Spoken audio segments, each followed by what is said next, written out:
when you wanted to take advantage of the full 4:3 anamorphic. Previously, I could only use spherical, and now I feel like the whole lens gamut is opened.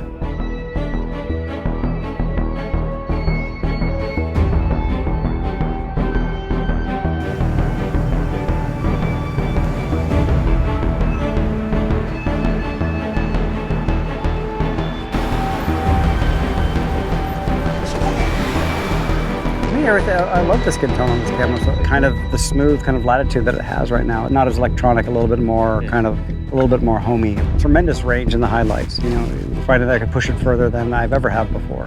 Very similar to that of film, because you have so many types of colors. So you may have thousands of shades of green, red, or blue, an extremely wide amount of colors. Or all the NDs that are in the camera. 3, 6, 9, 12, 15, 18, 21, and 2.4. So I always figured it's really nice to kind of craft the depth of field.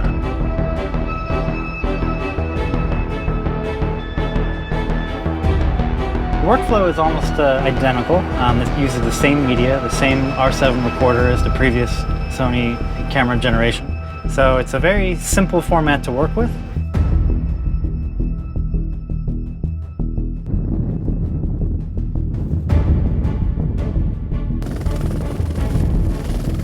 And we just threw them in the heat and the dust and the dirt to kind of just see how hot it could run. And it didn't overheat at all. It just did what we would normally do.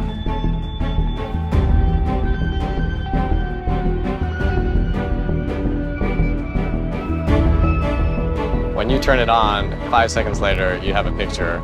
Sometimes when you have to swap a battery, and you have to turn the camera off, everyone's like, no, don't turn the camera off. We can't afford the time. But with this camera, you're like, no, it'll just be back on in a few seconds. And not waiting on the camera, you're waiting on your creativity.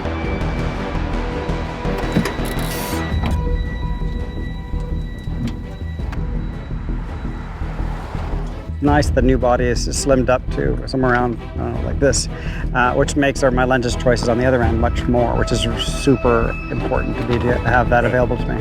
There's 2 menu panels on the camera. There's one for the camera side, which has the full set of menu data, and there's also one for the DP operator, which is a little smaller menu that's on his side. We've had very little limitations and fully creative freedom.